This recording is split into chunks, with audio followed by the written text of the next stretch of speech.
जय श्री कृष्णा। राधे राधे। ओम नमो भगवते वासुदेवाय। हमारे सनातन धर्म में प्रत्येक वर्ष में 24 एकादशियां होती हैं, किंतु जब अधिक मास या पुरुषोत्तम मास आता है तब इनकी संख्या बढ़कर 26 हो जाती है। अधिक मास में पड़ने वाली दो एकादशियां जो होती हैं उनका नाम है, शुक्ल पक्ष में पड़ने वाली एकादशी को पद्मिनी एकादशी कहते हैं और कृष्ण पक्ष में पड़ने वाली एकादशी को परमा एकादशी कहते हैं। भगवान श्री कृष्ण जी स्वयं कहते हैं कि मेरा प्रिय मास यानी कि पुरुषोत्तम मास में अनेकों पुण्यों को देने वाली एकादशी का नाम पद्मिनी है। ये एकादशी हर 3 साल में एक बार आती है, इसलिए इसका महत्व और अधिक बढ़ जाता है। इसका व्रत करने पर मनुष्य कीर्ति को प्राप्त करता है और अंत में वैकुंठ को जाता है, जो मनुष्यों के लिए दुर्लभ है। वर्ष 2023 के अधिक मास के शुक्ल पक्ष की एकादशी, जिसे पद्मिनी एकादशी के नाम से जाना जाता है, उसका व्रत 29 जुलाई दिन शनिवार को रखा जाएगा। आज के इस वीडियो में मैं आपको सुना रहा हूँ पद्मिनी एकादशी की व्रत कथा। तो बड़ी ही श्रद्धा और प्रसन्न चित मन से इस मनोकामना को पूरी करने वाली एकादशी की व्रत कथा को सुनिएगा। कथा सुनने के बाद आपको पद्मिनी एकादशी की व्रत की विधि को बताएंगे, जो स्वयं भगवान श्री कृष्ण जी ने युधिष्ठिर को बताई थी। और आप भी अगर भगवान श्री कृष्ण जी के भक्त हैं तो इस चैनल को सब्सक्राइब अवश्य करिएगा। तो बड़े ही श्रद्धा और प्रेम से बोलिए श्री लक्ष्मी नारायण भगवान की जय, बोलिए श्री तुलसी शालिग्राम जी की जय। एक बार धर्मराज युधिष्ठिर जी ने भगवान श्री कृष्ण जी से पूछा, प्रभु, पुरुषोत्तम मास में पड़ने वाली पद्मिनी एकादशी की व्रत कथा को मुझे सुनाइए। तब भगवान श्री कृष्ण जी ने कहा कि मैं तुम्हें पद्मिनी एकादशी की व्रत कथा को सुनाता हूँ, उसका ध्यान पूर्वक श्रवण करो। ये सुंदर कथा महर्षि पुलस्त ने नारद जी से कही थी। एक बार कार्तवीर ने रावण को अपने बंदी गृह में बंद कर लिया था। उसे महर्षि पुलस्त ने कार्तवीर से विनय करके छुड़ाया।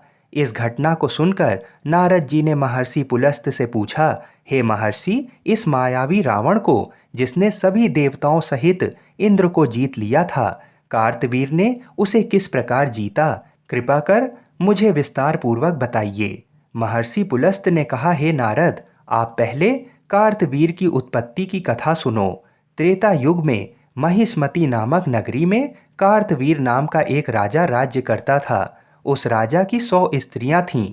उनमें से किसी के भी राज्य का भार संभालने वाला योग्य पुत्र नहीं था। तब राजा ने सम्मान पूर्वक ब्राह्मणों को बुलाया और पुत्र की प्राप्ति के लिए यज्ञ कराए, किंतु सब व्यर्थ रहें।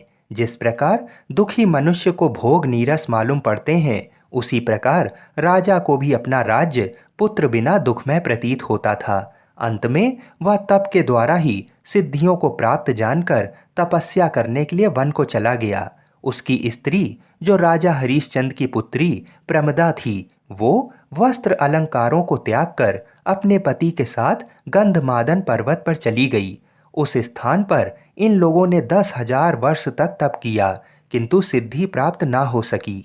राजा की देह मात्र हड्डियों का ढांचा रह गई थी। ये देख प्रमदा ने श्रद्धा पूर्वक महासती अनुसुईया से पूछा, मेरे स्वामी को तप करते हुए 10,000 वर्ष व्यतीत हो गए हैं, किंतु अभी तक प्रभु प्रसन्न नहीं हुए हैं, जिससे मुझे पुत्र प्राप्त हो। इसका क्या कारण है?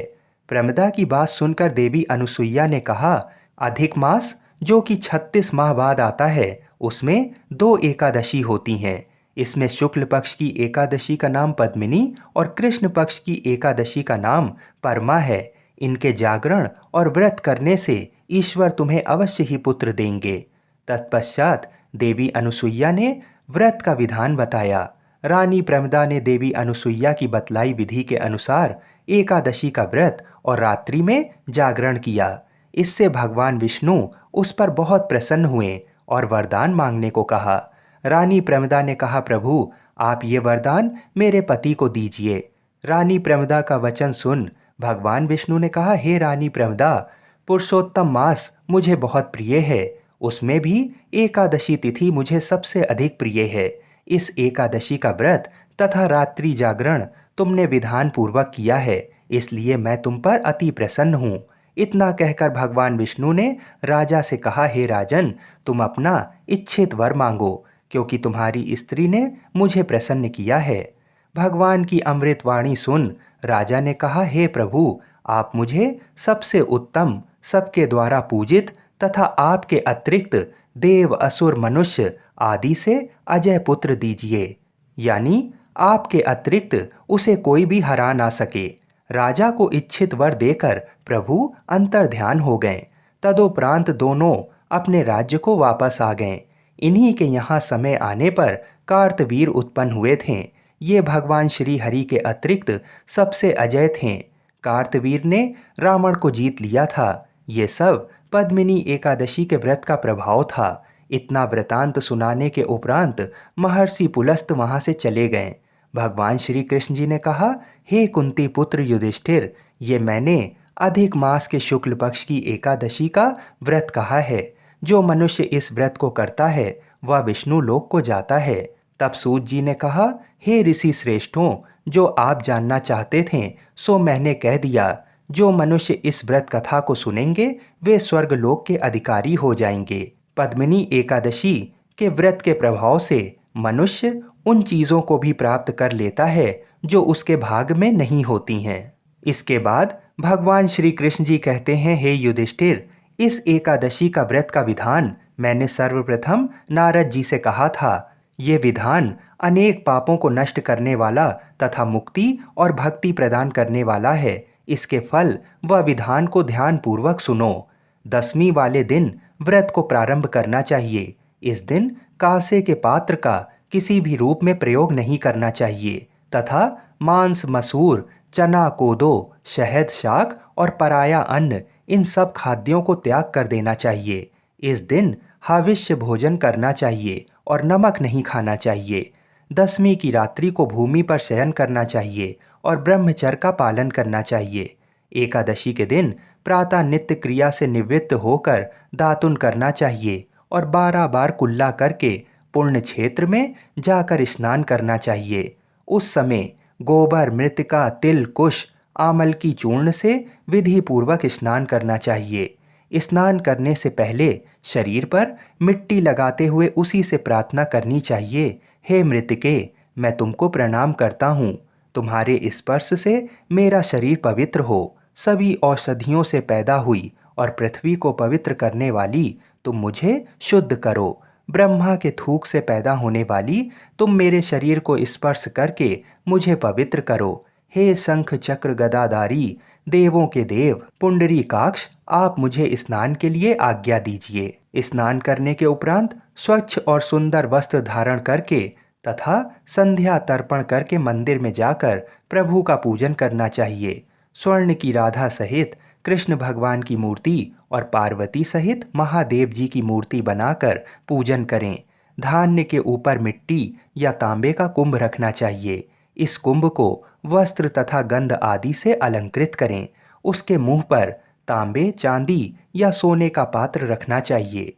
इस पात्र पर भगवान श्री हरि की मूर्ति रखकर धूप, दीप, नैवेद्य, पुष्प, केसर आदि से उनका पूजन करना चाहिए और सुंदर सुंदर पुष्प चढ़ाने चाहिए।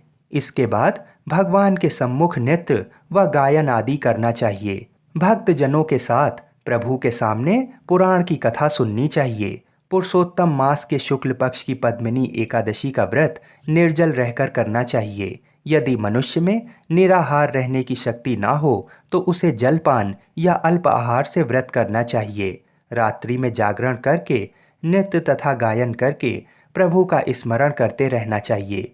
हर प्रहर मनुष्य को भगवान श्री हरि या शंकर जी का पूजन करना चाहिए। पहले पहर में भगवान को नारियल, दूसरे पहर में बिल्व फल यानी कि बेल का फल व तीसरे पहर में सीताफल और चौथे पहर में सुपारी, नारंगी अर्पण करना चाहिए।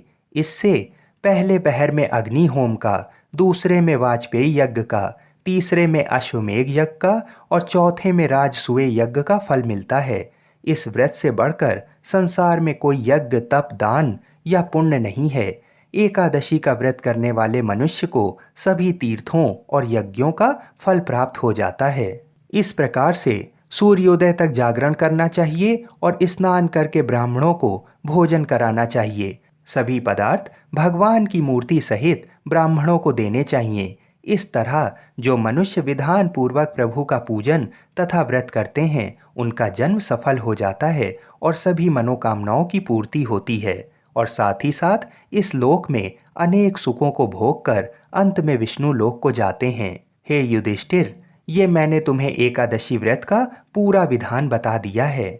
आइए अब काशी के पंचांग के अनुसार जान लेते हैं कि एकादशी तिथि कब से कब तक है और अगले दिन व्रत का पारण कितने बजे करना शुभ होगा। पद्मिनी एकादशी तिथि प्रारंभ होगी 28 जुलाई को दोपहर 2:51 से और एकादशी तिथि समाप्त होगी 29 जुलाई को दोपहर 1:05 पर। तो सूर्योदय के समय एकादशी तिथि 29 जुलाई को होने के कारण पद्मनी एकादशी का व्रत 29 जुलाई को ही रखना शास्त्र अनुसार सर्वोत्तम रहेगा। व्रत का पारण अगले दिन 30 जुलाई दिन रविवार को किया जाएगा और व्रत को खोलने का शुभ समय होगा सुबह 5:24 से लेकर सुबह 8:04 के मध्य में। हम ऐसी मंगल कामना करते हैं कि भगवान श्री लक्ष्मी नारायण जी हम सभी की मनोकामनाओं को पूर्ण करें। बोलिए श्री लक्ष्मी नारायण भगवान की जय। बोलिए श्री राधा कृष्ण भगवान की जय। बोलिए श्री शंकर पार्वती भगवान की जय। हर हर महादेव।